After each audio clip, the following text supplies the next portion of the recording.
दशाश्वमेध घाट, गंगा के तट की अनोखी कहानी। नमस्ते दोस्तों, स्वागत है हमारे चैनल पर। आज हम आपको ले चलते हैं गंगा के पवित्र तट पर बसे दो ऐसे घाटों की कहानी सुनाने जिनका नाम है दशाश्वमेध घाट। एक वाराणसी में, दूसरा प्रयागराज में। ये दोनों घाट न सिर्फ धार्मिक और ऐतिहासिक महत्व रखते हैं, बल्कि इनकी कहानियां इतनी रोचक हैं कि आप सुनते ही मंत्रमुग्ध हो जाएंगे। तो चलिए शुरू करते हैं इस पवित्र यात्रा को और जानते हैं कि आखिर क्यों इन घाटों का नाम पड़ा दशाश्वमेध, इनका इतिहास क्या है और ये इतने खास क्यों हैं। वाराणसी का दशाश्वमेध घाट। गंगा आरती का दिल। सबसे पहले बात करते हैं वाराणसी के दशाश्वमेध घाट की, जो काशी के 84 घाटों में सबसे चमकता सितारा है।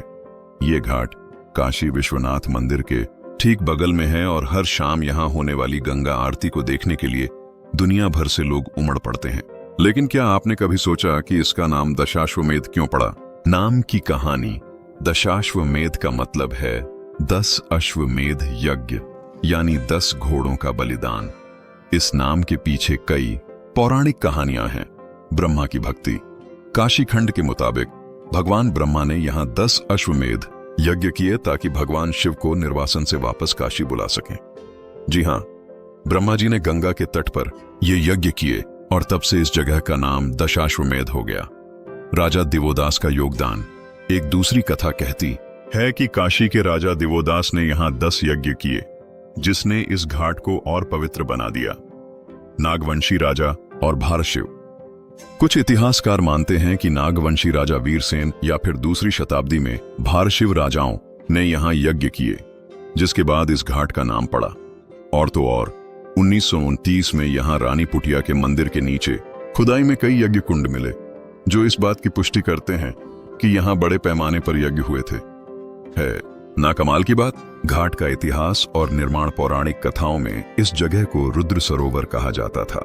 गंगा के काशी में आने के बाद ये घाट 4 पवित्र स्थानों से घिर गया।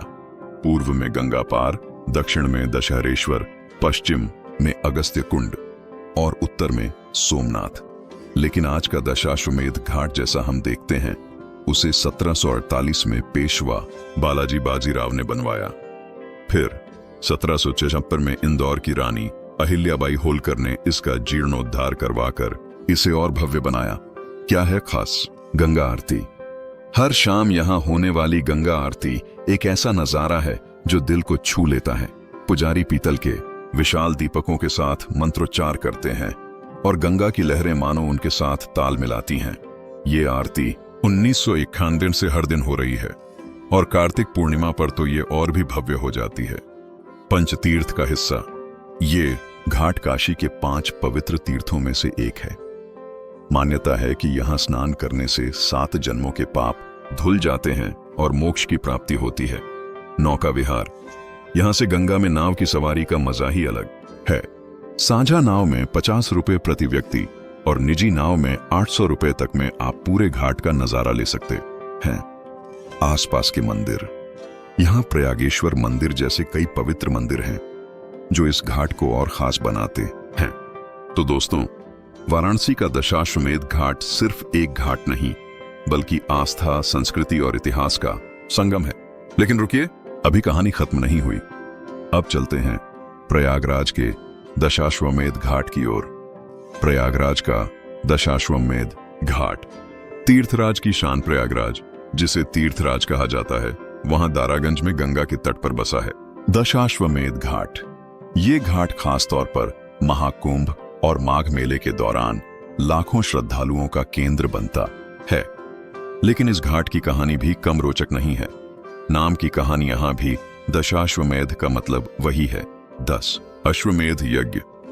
लेकिन इसकी कहानियां थोड़ी अलग हैं। ब्रह्मा का पहला यज्ञ। पद्म पुराण कहता है कि सृष्टि के निर्माण के बाद भगवान ब्रह्मा ने यहां पहला यज्ञ किया, जिसमें 10 अश्वमेध यज्ञ शामिल थे। इस यज्ञ में भगवान विष्णु यजमान थे और हवि भगवान शिव को अर्पित की गई थी। युधिष्ठिर की भक्ति। महाभारत की कथा के अनुसार पांडवों के बड़े भाई धर्मराज युधिष्ठिर ने यहाँ 10 यज्ञ कराए, जिसने इस घाट को और पवित्र बनाया। ब्रह्मेश्वर शिवलिंग। ब्रह्मा ने यहाँ ब्रह्मेश्वर शिवलिंग स्थापित किया, जिसके पूजन से इस घाट का नाम और महत्व जुड़ा। घाट का इतिहास और निर्माण प्राचीन काल में इस घाट पर ब्रह्मकुंड था, जिसका जल शिवलिंग के अभिषेक के लिए इस्तेमाल होता था। लेकिन समय के साथ ये कुंड विलुप्त हो गया। पहले ये घाट कच्चा था और हर साल मेलों के लिए अस्थायी व्यवस्था की जाती थी।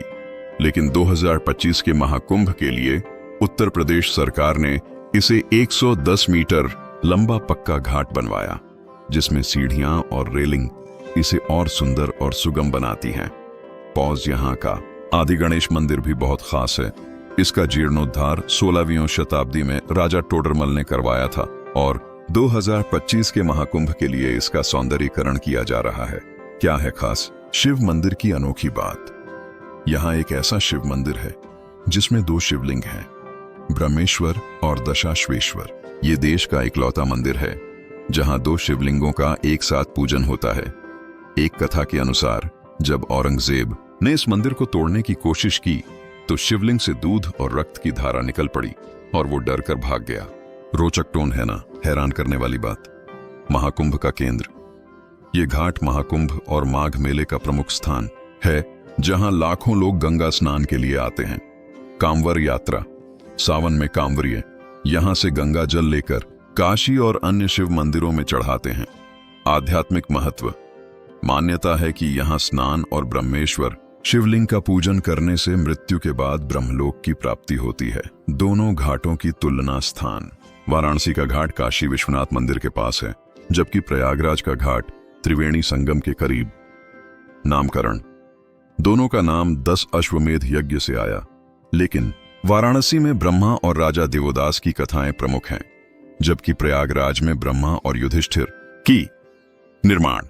वाराणसी का घाट 18वीं शताब्दी में पेशवाओं और अहिल्याबाई होलकर ने बनवाया, जबकि प्रयागराज का घाट 2025 के महाकुंभ के लिए नया बना। खासियत। वाराणसी का घाट गंगा आरती और पर्यटन के लिए मशहूर है, जबकि प्रयागराज का घाट महाकुंभ और शिव पूजा के लिए। तो दोस्तों, ये थी दशाश्वमेध घाट की कहानी। वाराणसी और प्रयागराज दोनों ही जगहों पर ये घाट सिर्फ पत्थर और सीढ़ियां नहीं, बल्कि हमारी सनातन संस्कृति का जीवंत इतिहास है। अगर आपको ये कहानी पसंद आई तो लाइक, कमेंट और सब्सक्राइब जरूर करें। बताइए, क्या आपने कभी इन घाटों की यात्रा की है? कमेंट में अपनी कहानी शेयर करें। और हाँ, गंगा मैया की जय। अगली वीडियो तक के लिए नमस्ते।